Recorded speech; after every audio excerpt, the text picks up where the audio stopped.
다 같이 묵도하심으로 수요 예배를 함께 드리겠습니다.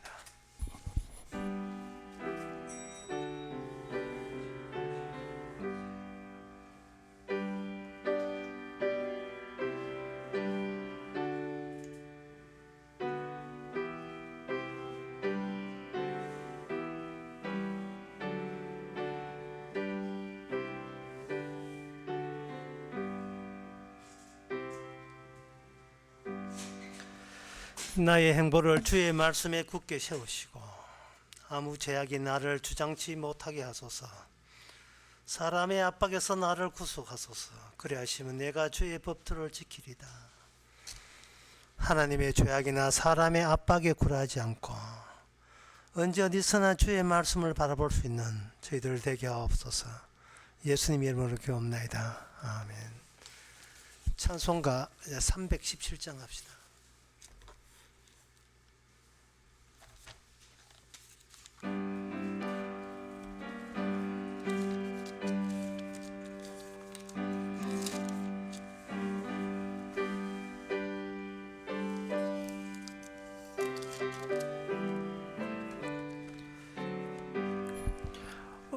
어서 돌아오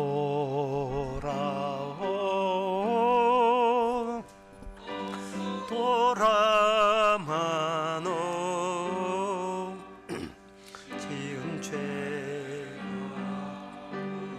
이 무겁고 크기로 주 얻지 못함당하고 받으시리요.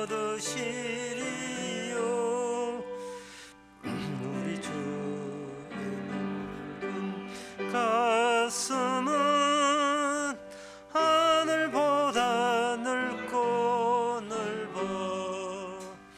어서 돌아오 어서 돌아마 우리 주는 날마다 기다리신다오. 밤마다 문 열어놓고 마음 조이시며 나간 자식 돌아오기만 밤새 기다리신다오. 어서 돌아오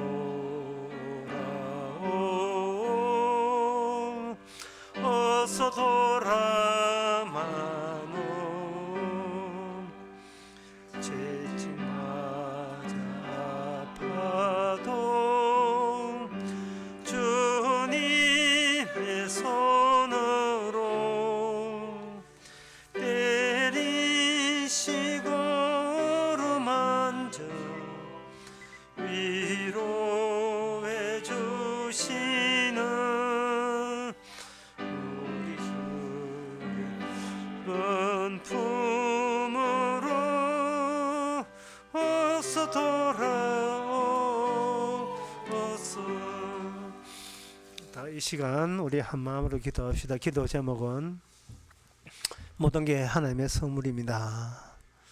이 선물을 선물대로 받을 때 힘들게 받지 말기를, 주신 분의 그 취지와 성의를 생각해서 어떤 선물 받더라도 고맙고 감사한 마음으로 거저 주신다 하는 그러한 마음으로 기쁘게 받을 수 있도록, 그래서 주님께 원망하지 않도록 다 같이 기도합시다.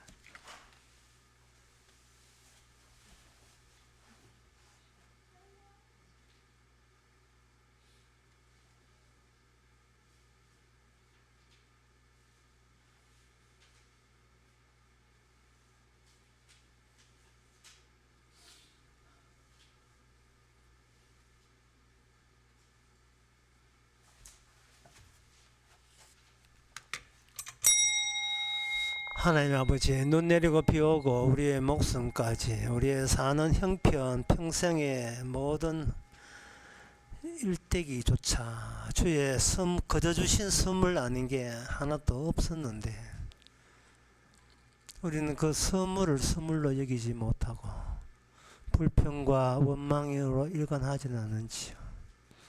주께서 어떤 것을 주시라도 주님의 십자가 죽음과 관련된 하나님의 선물인 것을, 은혜인 것을 한시도 잊지 말고 고맙게 넙죽 기쁨으로 받을 수 있는 저희들 마음 자세가 되게 하옵소서. 예수님의 이름으로 기도합나이다. 아멘.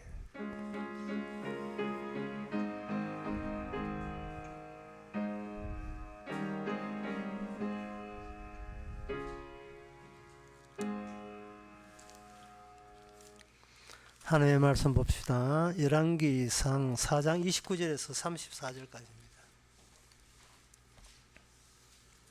하나님이 솔로몬에게 지혜와 총명을 심히 많이 주시고 또 넓은 마음을 주시되 바닷가의 모래같이 하시니 솔로몬의 지혜가 동양 모든 사람의 지혜와 애굽의 모든 지혜보다 뛰어난지라. 저는 모든 사람보다 지혜로워서 예스라 사람 예단과 마홀의 아들 헤만과 갑골과 갈골과 다라다보다 나음으로 그 이름이 사방 모든 나라에 들렸더라. 저가 잠은 3천을 말하였고 그 노래는 1,005이며 저가 또 초목을 논하되 레바논 백항역부터 담에 나는 우슬초까지 하고 저가 또 짐승과 새와 기어 다니는 것과 물고기를 논한지라.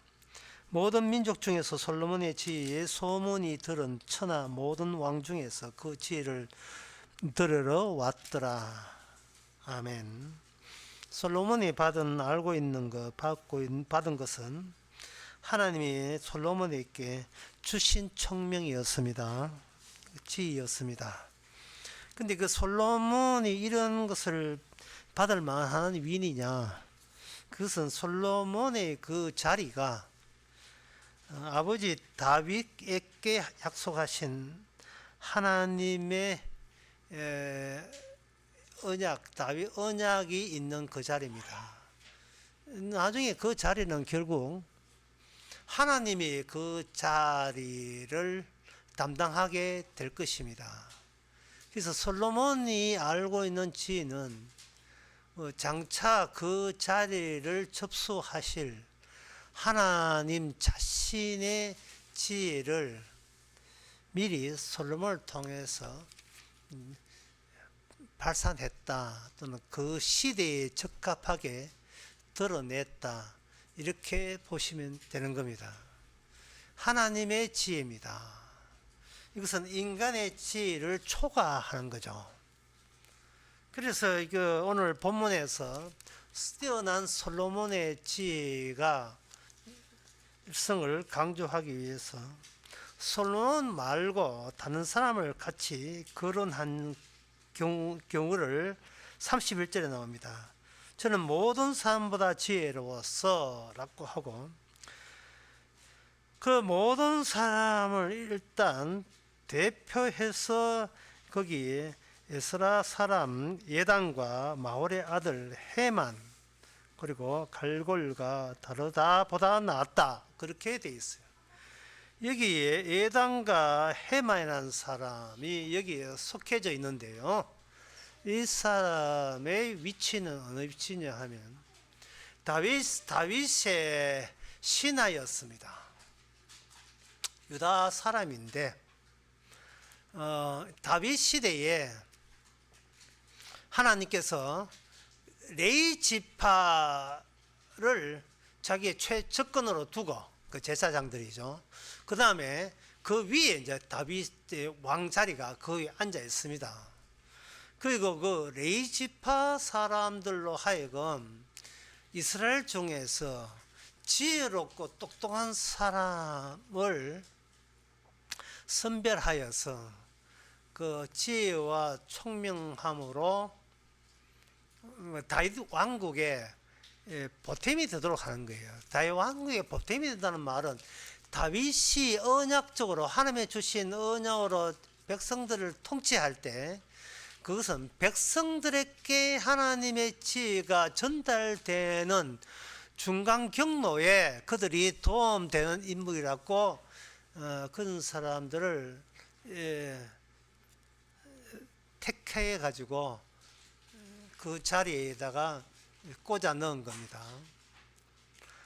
그러면 이 사람들 여기 에단이라든지 여기에 그 마홀의 아들 헤만 이런 사람들, 이 사람들 이제 그 다른 성경 대본에 나오기 때문에 그런 거예요. 이 사람들이 하는 일은 무엇인가?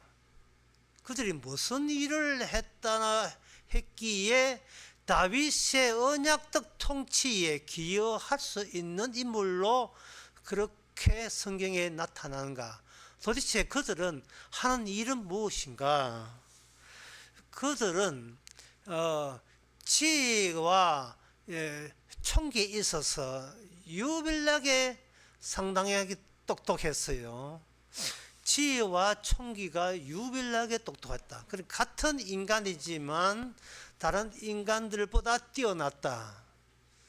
이 에단과 헤만 이 사람들은요. 그런데 그 헤만과 이 에단이라는 사람은 그래도 다윗의 그냥 부하 직원이었다. 그런데 결국 이 말은 뭐냐? 에단과 이 헤만 이 사람은 다윗이 하나님께 받았던 그 하나님의 지혜와 총기와 같은 성질, 같은 본질을 지니고 있다고 보면 됩니다. 그러니까 채택을 했거든요. 고위 공무원으로요. 그러면 솔로몬은 뭐냐? 솔로몬은 그냥 다윗의 부하가 아니고 솔로몬은 다윗이 앉았던 그 왕자리에 솔로몬이 다윗 언약의 완성 상태로서 앉아 있는 거예요. 그래서 오늘 보면은 솔로몬의 지혜는 다윗 때 한가닥 했던 그 두 사람보다 뛰어나다. 그래서 이미 솔로몬 이전에 다윗 왕국 때 사람들한테 뭐 소문 났겠지요. 에단과 헤만 같은 이렇게 뛰어난 사람은 이 세상에 없었다. 그런데 솔로몬은 그 사람보다 더 뛰어나다. 이 되는 겁니다. 그러면 도대체 이 헤만과 에단 이 사람들은 또 뛰어나다 하는 것이 뭐 IQ가 뭐 150 언저리 좀 되는가? 또 이 사람이 뛰어나다 하는 것이 뭐 어떤 점에서 뛰어나는지를 성경에서 지혜가 있다, 총기에 있다, 뛰어나다 하는 것은 성경에서 무엇을 뜻하는지를 우리가 먼저 생각해 봐야 됩니다. 출애굽기 35장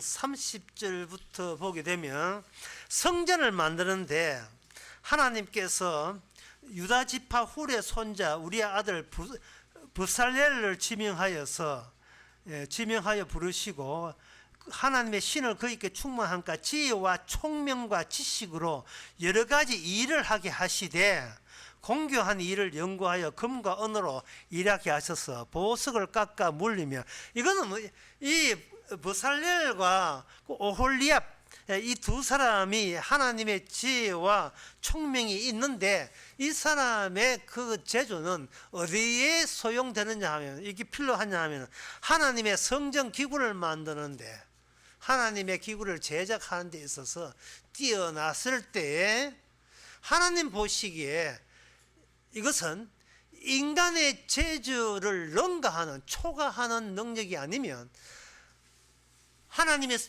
모세를 통해서 지금 설계도, 성소 설계도를 감당할 수가 없다. 어느 인간도. 모세를 통해서 성소, 성막의 설계도 주시는 거 인간의 지혜가 아니죠. 능가하죠. 그 능가하는 지혜를 실제로 세상에 있는 재료를 가지고 그대로 제작 완성하는 것도 사람의 지혜가 되지 않고 뭔가 외부에서 총기와 은혜가 주어져야 되는 겁니다. 그 대상이 누구냐? 그 대상이 브살렐과 오홀리압 였다는 거예요. 36장 1절에 부사렐과 오홀리압이 마음이 지혜로운 사람이 지혜와 총계를 부르사 성서의 모든 설리를 할 줄 알게 되었다. 뭐 그렇게 있습니다. 그 여호와의 명대로 했다는 거예요.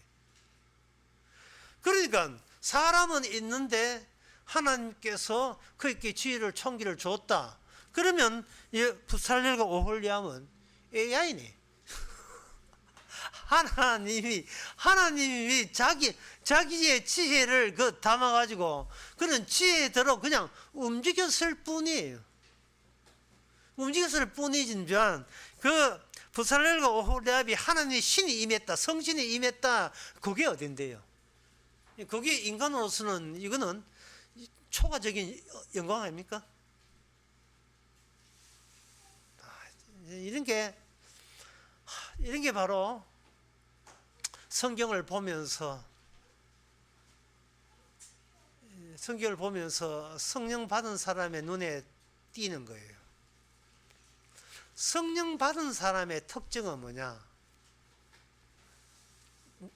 너무나도 자기가 쓸모없고 아무것도 아니라는 그 점을 자기가 평생 동안 하나님의 성령을 받고 은혜를 알았기 때문에 알 수 있는 최고의 총기요 지혜로 여기는 겁니다. 내가 아무것도 아니라는 거예요. 아무 설목작도 없다는 거예요. 어쩌면 돌멩이보다 더 쓸모없는 거예요. 돌멩이보다 더 쓸모없는 거예요. 구약 때부터 이런 거예요. 그런데 신약에 가보면 구약 정도가 아닙니다. 구약에는 그래도 사람이 살아있잖아요. 부살렐과 오홀리압은 살아있다고요. 살아있는데 하나님 저 아무것도 아닙니다. 그냥 하나님과의 견줄 때 하나님과의 견주어 볼 때 하나님의 자 앞에서 우리의 자는 티도 내지 말아야 됩니다. 존재 가치가 전혀 없습니다. 이게 이제 구약적 수준이라면 신약은 그거보다 더 나갑니다. 없음보다 더 낮은 거. 있음에서 제일 낮은 게 없어지려거든요. 죽음이죠. 근데 신약은 죽음보다 더 낮은 게 있어요. 그게 뭐냐 하면 주님 저 죄인입니다. 주님 제 죄인입니다. 이게 바로 십자가 지시고 사도 바울의 편지에 나타나는 성령 받은 사람의 한같은 고백은 뭐냐 하면 하나님 저 죽어도 괜찮아요. 이게 구약적 수준이라면 신약은 더 간단해요. 주님 저 죽었습니다. 독감 걸리가 죽으면 안 돼요. 이게 구약적 수준이라면 벌써 저는 독감은 살았고 나는 죽었습니다. 독감이 온 것은 내가 죽어 있다는 확인 사살하기 위해서 왔습니다. 그 바이러스가. 그 정도죠. 나는 죄인입니다. 그러니까 마음 놓고 하나님께서 그 사람을 하나님이 기뻐하는 대로 사용할 수가 있는 거예요. 그게 뭐라고? 그게 지혜요. 그게 총명이라는 겁니다. 그러니까 솔로몬이 아무리 뛰어나다 하도 솔로몬은 아직 자기의 존재 밑으로는 내려가지 않았어요. 존재 밑으로. 그러니까 사람들은 솔로몬을 오해하는 겁니다. 솔로몬은 나는 왕이다가 되는 거예요. 나는 왕이다. 죄인이 아니다. 나는 왕이다. 근데 이 왕도 하나님의 은혜다.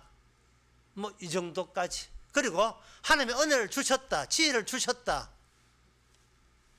그 정도까지 솔로몬은 그 정도까지 갑니다. 더 내려가지는 않죠.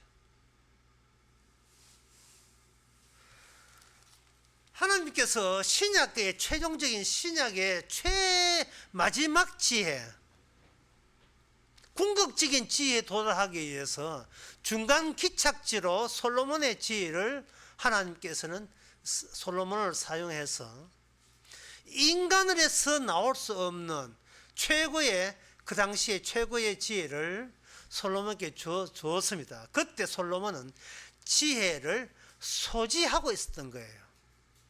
잘 들으셔야 돼요. 구약은 하나님의 지혜를 주게 되면 지혜를 소지했어요. 근데 신약은 뭐냐? 지혜를 갖는 게 아니고 지혜 안에 들어가서 살아요. 이게 차이입니다. 아예 지혜 안에 들어가 살아요. 이걸 우리가 흔히 아는 이름으로 뭐냐 하면 생명을 갖는 게 아니고 생명 안에 들어가 살아요. 생명 안에 들어가 살아요. 생명 안에 들어가 살면 어떤 현상이 일어나냐 하면 만나는 것마다 전부 다 말씀의 열매를 다 이뤘다, 열매를 우리는 선물로 늘 이렇게 선물로 받게 되는 겁니다. 어떤 분들은 이 단도직입적으로 나름대로의 신앙생활을, 복음생활을 많이 하면서도 이렇게 정리가 안 되는 것 같아요. 그때 때만. 그래서 정리가 안 되니까 그 정리되기 위해서 이제 저한테 물어요. 막 단도직입적으로 물어요. 목사님, 신자가 뭡니까? 신자가 뭡니까? 뭐 나름대로 공부를 많이 하고 많이 복음 많이 듣고 했는데 정리가 안 되는 게, 도대체 신자가 뭡니까? 신자란 하나님의 약속을 사모하는 자가 신자입니다. 이게 누가복음 2장에 나와요. 누가복음 2장에 마리아가 임신했을 때, 그때 예수님을 임신하거든요. 세례 요한과 엘리사벳이 예수님에 대해서 이런 의미를 제공합니다. 하나님의 약속하신 대로 그분이 아기 예수가 왔다. 시몬이 그 아기 예수를 보고 마음을 놓았다는 거예요.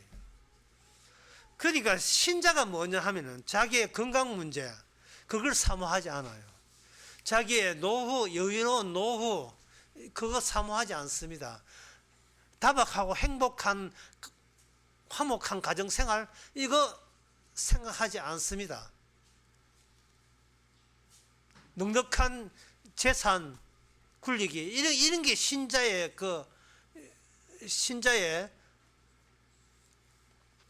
바람이 아니에요.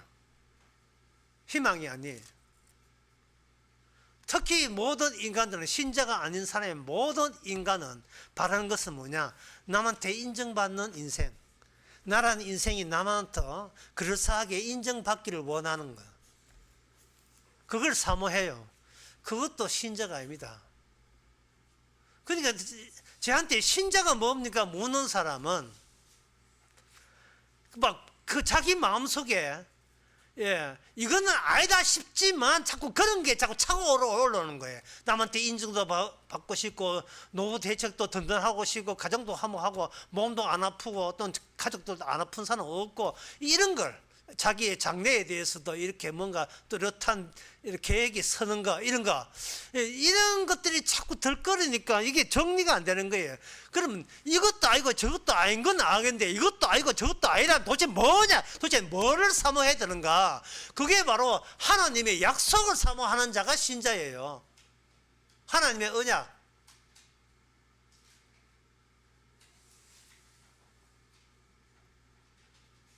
뭐 깔끔하게 정리가 됐죠? 정리가 됐잖아요. 뭐 정리될 만한 사람한테는 정리가 되겠지요. 어제 꿈을 꿨어요. 꿈 이야기 잘 안 하는데 어제는 꿈을 꾸는데 오늘 설교와 이상하게 관련될 것 같은 꿈이라서 내가 꿈꾸고 메모해 놨는 거예요. 어떤 아는 사람 집인데 옛날 가옥 구조, 2층 가옥 구조에 있어요. 요즘은 2층에 올라가면 따로 길 해가 따로 거실 안 들어오고 따로 바깥에 이렇게 해가지고 2층 올라가잖아요. 새나무 올라가면 그래야 된다 이 말이죠. 그런데 옛날 가옥이 돼가지고 2층에 세주니까 2층에 사시는 분들이 1층에 주인집에 와가지고 계단 밟고 2층 올라가는 거예요. 그래서 이제 그 내 집이 아니고 우리 아는 사람 아는 사람인지 하여튼 그건 누구 집인지 잘 모르겠지만 내가 거기서 이제 이렇게 거실이 좀 실내가 누워 있는데 사람들이 1단의 사람들이 2층 사람들이 2층 사람뿐만 아니고 아시는 분이 2층 계단을 와가지고 이렇게 2층으로 막 올라가는 거예요. 그 자다가 후닥닥 해가지고 이제 엄마야 하고 있는데 그 친구한테 물었어요. 같이 아는 사람 보고 이 사람들 저 2층에 지금 뭐 때문에 올라가냐 하면 장막절을 지낸다는 거예요. 장막절. 그래서 제가 꿈속인데 아니 지금 십자가에서 예수님의 모든 날과 절기를 다 지켰다고 했고 십자가에서 다 이뤘다 했는데 아직도 장막절을 지켜야 될 필요가 뭐가 있을까? 저분들은 왜 장막절을 지키지? 라는 생각을 했었어요. 왜 장막절을 지키는가? 이것은 뭐냐 하면은 그들은 아직도 자기가 해야 될 게 아직도 남아 있다는 거예요. 자기가 해야 될 게. 그 자기가 해야 될 게 남아 있다는 말은 장막절을 지킴으로써 장막절 지켰다는 그 결실을 내 소유화 시키는 거예요. 이게 내 소유화 시키려면 나는 버젓하게 살아 있어야 돼요. 이미 내가 죽어 있으면 소유가 안 되잖아요. 내가 약간은 살아있어야 내가 장막절을 지킨 그것을 보태서 나는 장막절을 지킨 사람입니다. 천국 넣어주세요. 라고 할 말이 있는 거예요. 그래서 내가 꿈이지만 이분들이 성경 말씀을 누가 지키는지를 그 사람들이 지금 모르고 있구나.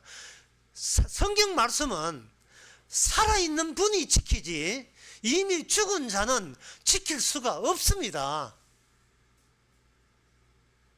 그러면 구약 때는 뭐 하는 것이냐? 구약 때는 아직 신약이 아니라서 계속해서 하나님이 그 인간을 살아있는 듯이 말씀을 계속 적어요. 예를 들면 이런 겁니다. 창세기 2장 19절에 보면 창세기 2장 19절에 여호와 하나님 가라사대 19절에 여호와 하나님이 흙으로 각종 들짐승과 공중의 각종 새를 지으시고 아담이 어떻게 이름을 짓나 보시려고 그것들을 그대로 이끌으시니 아담이 각 생물을 이끌는 바가 곧 그 이름이라 이래 했어요. 이 아담이 흙으로 된 아담이 흙으로 만든 짐승들의 이름을 의도적으로 이름 지어라고 하나님께서 아담에게 끌고 오신 거예요. 오늘 그 열왕기상 4장 33절에도 그 솔로몬이 초막을 논하고 백황면을 논하고 짐승과 새와 기어다니는 것과 물고기를 논하고 이렇게 되어 있어요. 자, 이것은 무엇을 의미냐 하면 인간이 갖고 있던 인간이 살아있는 거예요. 지금 구약에는 안 죽었습니다. 살아있는 거예요. 신약에는 누가 살아있냐면 예수님만 살아있어요. 살아있는 분이 지혜와 성령과 은총을 줘서 죽은 우리가 사는 것은 신약 시대예요. 그러나 구약은 아직 그 예수님만 살아있고 나머지 죽었다는 그 최종적인 은총이 지혜가 올 때까지의 올 때까지의 중간 과정에 구약 이 솔로몬이 있는 겁니다. 장막절 지키는 사람들이 있어요. 아직 최종적으로 도착을 못한 사람인 거예요. 본인이 살아있어야 되니까, 살아있어서 나중에 하나님 왔을 때 자기가 구원받아야 되니까 그렇게 생각하는 겁니다. 이름이라는 것은 인간의 말을 하는 인간이 말을 하고 그 말에 사방팔방에 하나님께 천지 창조하신 여러 가지의 만물을 그 개념들이 언어와 일치될 때 그때 뽑혀 나오는 것이 이름입니다. 이름. 어려울 땐 다시 한번 해야 되죠. 인간은 여러 가지의 언어를 사용하는데 그 여러 가지 언어 중에서 어떤 그 송아지나 또는 개나 올 때 그 하나님께서 아담에게 보냈을 때 인간의 눈에 들어오는 그 개념과 인간이 사용할 수 있는 언어와 이렇게 일치를 시켜보는 거다. 일치다. 아, 그건 아니고. 뭐, 아이고. 멍멍이. 멍멍이가 괜찮네. 이렇게 멍멍이라고 할 때, 그때 그 개는 아담에게 와서 비로소, 멍멍이가 되면서 아담에게 하나의 의미가 되는 겁니다. 꽃이라 했을 때 꽃은 와서 하나의 의미 있는 몸짓이 되는 것처럼 이름이라 하는 것은 이름 지어진 자의 개념, 언어에 의해서 그 개념은 합치된다는, 최종 하나 합치되었다는 뜻으로 그 이름이 되는 거예요. 왜 하나님께서 아담에게 이름을 줬느냐, 이름을 지으라고 했느냐 하면은 아담 자체가 이름이에요. 아담 자체가. 그러니까 아담 자체가 이름이란 말은 아담으로 하여금 하나님께서 알고 사용하는 그 말씀에 가장 그 아담의 합치되는 쪽으로 하나님께서 아담을 통해서 일을 벌려나가는 겁니다. 어렵죠? 예. 미리 쉬운 예를 들면 인간이 범죄하고 난 뒤에 아담이 뭐가 되느냐 하면 흙이 되는 거예요. 예. 하나님께서 아담과 하와를 흙이 되게 하는 것은 1번 하나님께서 인간을 괴롭힌다. 예. 하나님께 욕 좀 봐라. 예. 하나님의 심술이다. 마지막 하나님의 이름이 이름값 했다. 이름이 이름값 하는 거예요. 아담이라는 이름은 아담이 지어진 게 아닙니다. 스스로 지은 게 아니고 이름 지은 분이 따로 있어요. 그러면 인간의 기능과 존재하는 이유가 뭐냐? 하나님이 아담이라는 이름을 지어준 그 취지에 부합되도록 그냥 놀아나는 거죠. 예? 야곱이 이름이 있는데 야곱의 이름을 하나님 이스라엘로 바꾼 이유가 뭡니까? 야곱에서 이스라엘로 바꿀 수 있도록 하나님께서 야곱에게 계속 하나님의 언어를 주는 거예요. 그 언어가 약속이고 언약이고 말씀인 거예요.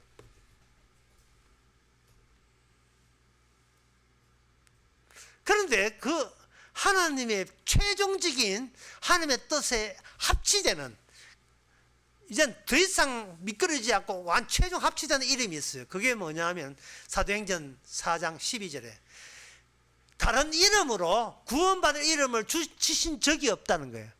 그러면 이제 이야기 끝났죠. 뭡니까? 인간은 왜 있습니까? 인간은 왜 만들었습니까? 목사님, 우리는 왜 삽니까? 주님의 이름이 주님의 이름답기 위해서 우리가 존재하는 거예요. 우리 이름을 위해서 우리가 있는 게 아니고 우리는 우리 자신을 위해서 있는 것이 아니라 주의 이름을 위해서, 우리는 주의 이름을 위해서 우리가 있는 거예요. 왜? 주님께서 인간의 이름으로 오셨기 때문에, 인자의 이름으로 오셨기 때문에 이 모든 인간은 주님의 하시는 일을 드러내기 위해서 주의 이름이 있는 겁니다. 그러니까 솔로몬이 모든 초목과 동물에 대해서 자신의 지혜, 총기와 지혜를 가지고 그 이름들과 합치될 때 하나님이 주신 지혜를 드러내는 거예요. 근데 다른 사람들은 솔로몬 보고 놀라는 것은, 야, 초목에 대해서, 심지어 그 열왕기상에 보면 그 어느 정도는 우설초까지, 백항목, 짐승, 새와 기어다니는 것, 물고기까지 솔로몬처럼 합치되도록 딱 들어맞도록 설명해주는 그러한 지혜와 총명은 다른 이 땅에 어떤 인간도 없고 어떤 왕들도 없어가지고 주변의 왕들이 솔로몬에게 지혜를 얻고자 많이 찾아오고 소문난 거예요. 이런 AI가 없다. 최고다. 결국 솔로몬은 다윗 언약의 자리에 앉을 때 신야 정도가 아니고 왕의 최고, 솔로몬보다 더 뛰어난 왕의 자리에 앉아서 하나님의 만들어주신 모든 피조 세계가 바로 다윗 언약에 계신 어떤 분을 구현해내기 위해서 그들과 연관성을 갖고 있는 피라미드적인 거미줄 같은 촘촘한 관계성을 가지는 거예요. 집사님은 왜 앉아 있습니까? 물으면 이제는 뭐 딱 답 나왔지요. 주님의 이름을 위해서 앉아 있습니다. 그럼 집사님이 한테 무슨 얻은 소득이 있습니까? 그러면 집사님은 있죠. 뭡니까? 죄인 중에 괴수입니다. 내가 아무것도 아닌 정도가 아니고 아예 죄입니다. 이것보다 더 똑똑한 사람이 있으면 나와봐라 그래요. 이게 고린도서 보면 1장 끝에 보면 나옵니다. 1장 형제들아 1장 26절에 보면 형제들아 너희 부르심을 보라. 이제 불러내는 거예요. 주님이 불러낸 사람이에요. 지혜를 따라 육체를 따라 지혜 있는 자가 많지 않으면 능한 자가 많지 않으면 문벌 좋은 자가 많지 아니하도다. 그러나 하나님께서 세상에 미련한 것들을 택하사 지혜 있는 자들을 부끄럽게 하라 하시고 세상에 약한 것들을 택하사 강한 것들을 부끄럽게 하라 하시며 하나님께서 세상에 천한 것들과 멸시받는 것들과 없는 것을 택하사 있는 것들을 폐하라 하시나니 이랬다고요. 그러면 아까 저한테 질문한 사람 질문을 다시 해보겠습니다. 목사님, 신자가 뭡니까? 라는 그 질문, 도대체 신자가 뭐예요? 내가 이렇게 교인으로 또 신자라고 하면서 수십 년 교회 다녔는데 그래도 도대체 정리가 안 돼. 그럼 도대체 한마디로 신자가 뭡니까? 라고 묻는 것은 그동안 내가 똑똑하고 싶은 거예요. 신자가 여러 가지 성경도 알고 요한복음도 알고 사도행전도 아는데 뭐가 정리가 안 되나? 한마디로 신자가 뭐냐는 그 자체가 정리가 안 돼서 이것마저까지 정리가 되게 되면 똑똑한 것 가운데 똑똑하다고 이렇게 이떠한 그 욕심 또는 호기심 그런 욕망이 있어서 이제 묻는 거죠. 이거 알면 이제 남보다 더 뛰어나게 똑똑하다 뭐 이런 생각해 묻겠죠. 그런데 성경은 이럽니다. 뭐가 신자냐? 미련할 대로 미련한 것. 천하보다 나보다 더 미련한 사람은 없다는 것을 기쁘게 여기는 것. 그게 신자입니다. 왜? 약속만 다 이루심만 사모하기 때문에. 다 이루심만 사모하기 때문에.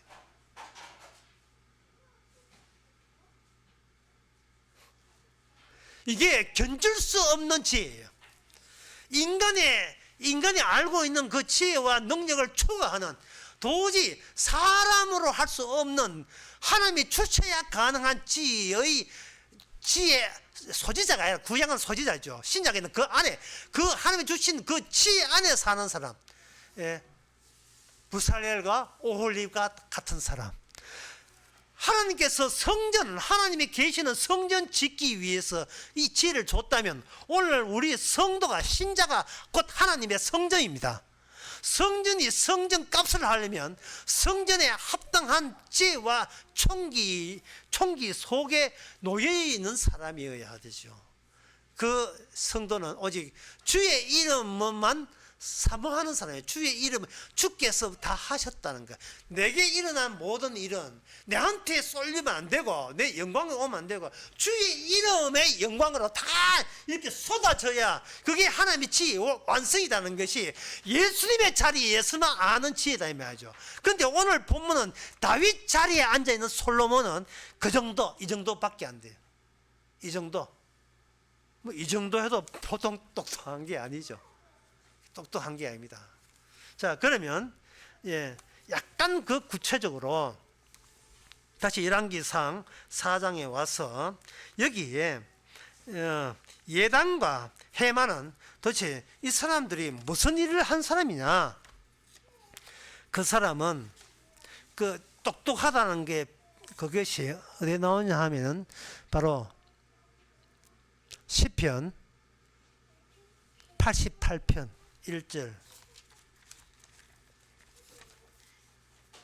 1절 거기 보면 이래 있어요. 해만의 마스키를 영장으로 마할라트 아노트에 맞춘 노래라고 해서 해만 사람이 시편을 지은 거예요. 시편. 그리고 여기 시편 89편에 보게 되면 에스라인 에단의 마스기를 하는 것은 교훈 그런 뜻입니다. 여기 에단 에단을 하면 이 영화 주인공에 나온 이름 미션 임파서블 주인공 이름이 에단이 그 예단의 시편 89편입니다. 자, 그러니까 이제 정리가 됐죠. 하나님의 지혜와 그 총기라 하는 것은 다윗 시대에서는 하나님의 예배 드는 데 있어서 작곡 작사가를 말하는 거예요. 왜? 찬양을 해야 되니까. 누굴 통해서? 성가대원을 통해서. 성가대원은 누구냐? 레이지파죠. 레이지파가 성가대를 구성할 때 작곡 작사가가 필요한데 그걸 유다지파 후손들이 그걸 했다는 거예요. 그래서 특별히 특채로 다윗께서 뽑은 거예요. 그러면 왜 이 예단과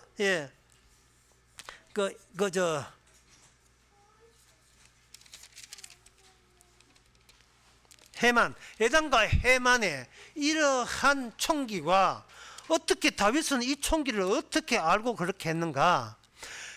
다윗 자체에 주어진 그 총기와 지혜가 다윗의 시편을 낳은 거예요. 그러니까 이 시편한 동네가 무슨 동네냐 하면은 인간이 생각한 게 아니고 하나님이 지혜를 줬던 지혜의 총집대성 한 그 책이 시편이에요.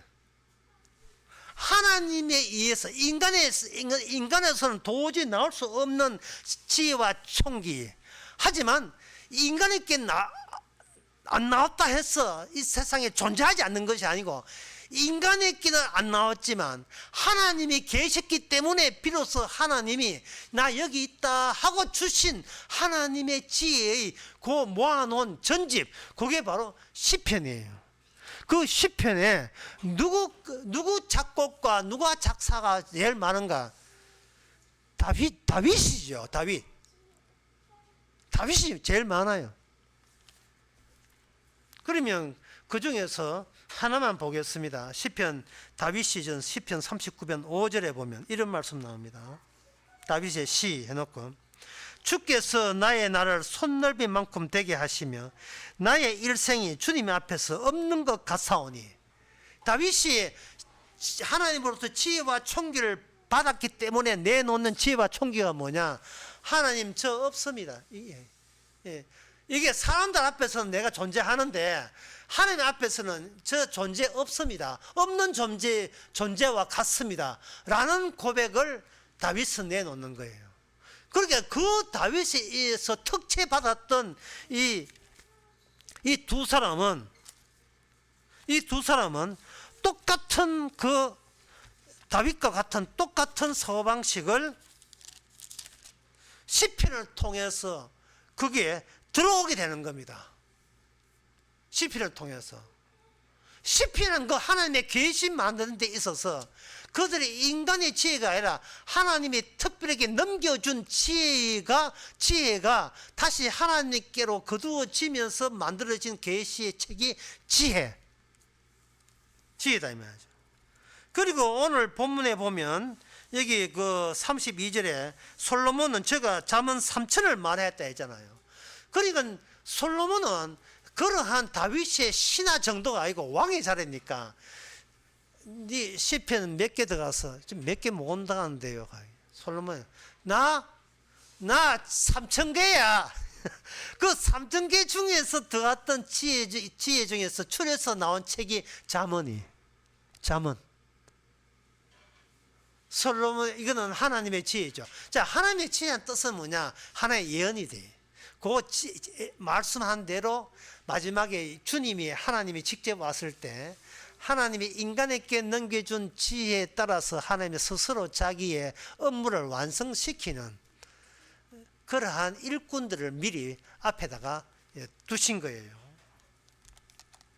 그래서 지금은 어떻게 했냐면 결과로서 하나님의 자기 백성들을 하나님의 지혜와 총기를 주니까 미련 한 자를 택하사 세상에 똑똑하다는 것을 부끄럽게 하시고라는 그 작업에 우리가 총동원된 사람의 바로 신자예요.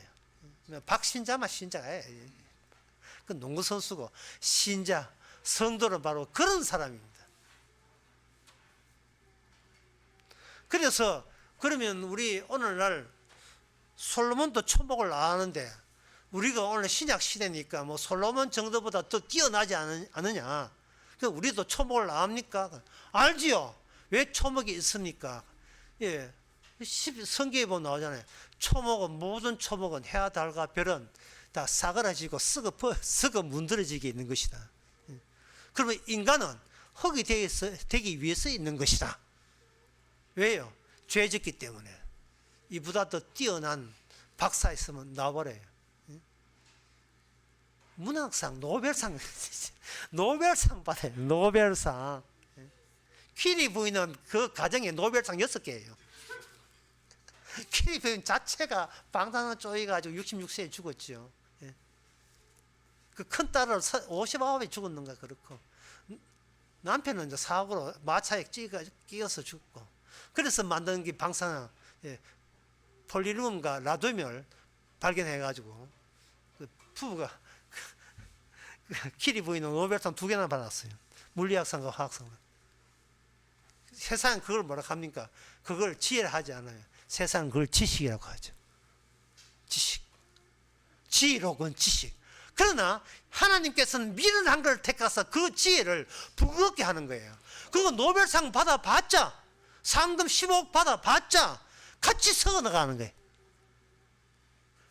이 세상의 죽음의 주님의 십자가의 십자가는 그 죽음의 힘에 의해서 지금도 움직이고 있다는 것을 철학가 그 과학자들 몰라요. 모든 것은 죽어나가는 힘이에요. 우리 신자는 그걸 보고 땡큐죠. 땡큐. 아, 이번 독감에 갔어야 되는데 뭐 이러면 땡큐지요. 땡큐. 예. 죽은 인간이 죽는 게 얼마나 당연한 겁니까? 시편 72편과 107편은 솔로몬의 시편이 그것도 들어가요. 그래 시편에 들어가면서 솔로몬은 시편 27편에서 이렇게 이야기합니다. 여호와께서 집을 세우지 아니하면, 솔로몬의 시라고 되어 있죠. 여호와께서 집을 세우지 아니하면 세우는 자의 수고 헛되며 여호와께서 성을 지키지 아니하면 파수꾼의 경성함이 헛소로다. 이게 뭐냐면 인간의 모든 노고를 넘어서는 세계, 안정적인 것, 인간의 모든 노고와 무한한 세계를 시편을 통해서 미리 예언합니다. 따라서 하나님 주신 은혜는 뭐냐? 그냥 일하지 말고 사랑하는 자에게 잠을 주시는 분들, 잠을 주시는 거예요. 우리 교인들 보면 오후 되면 많이 주무시잖아요. 잠을 주시는 분들. 딱인데 너희들한테는 영원한 잠, 죽음이 딱이라는 거예요. 딱. 죽음만 당하기 때문에 죽이는 그런 겁니다. 시편대로 사랑하는 자에게 잠을 주시기 때문에. 이런 안정성, 정서적인 안정감,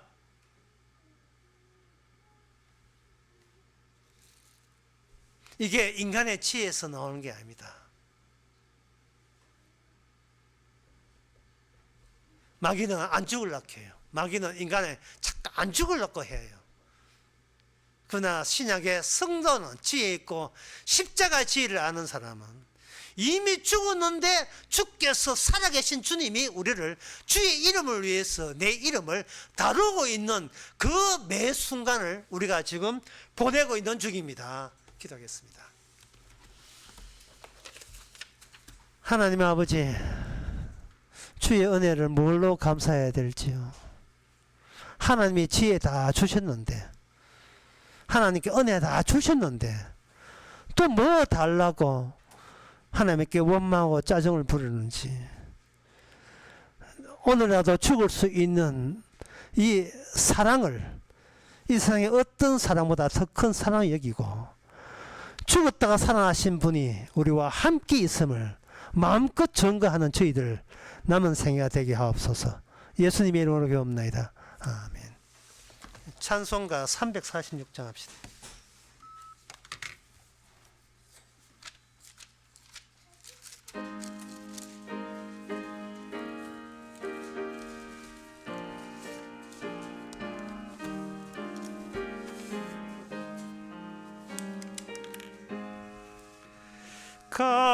값비싼 향유를 주께 드린 막달라 마리아 본받아서 향기로운 산제물 주님께 바치니 사랑의 주 내 주님께 연약한 자에게 힘을 주고 어두운 세상에 빛을 비춰 성실과 인내로 내 형제 이끌리 사랑의 주 내 주님께 두려운 마음에 도망 주고 슬픔과 쌓인 자 위로하며 길 잃은 자들을 친절히 이끌린 사랑의 주 내 주님께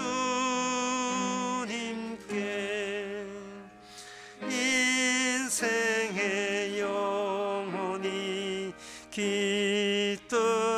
깃들어서 이 땅의 수고가 끝날 때에 주님을 섬기다 평안히 가리라 사랑의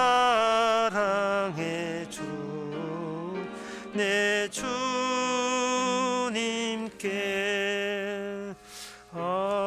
아멘. 기도합시다. 지금은 우리 주 예수 그리스도의 은혜와 하나님의 거친 사랑과 성령의 충만하심이 앞으로 몇 년을 더 사는가 해라 어떻게 해서 지금껏 살아왔는지를 돌이켜 생각하면서 늘 주께 감사하는 모든 성도에게 함께 있을지어다. 아멘.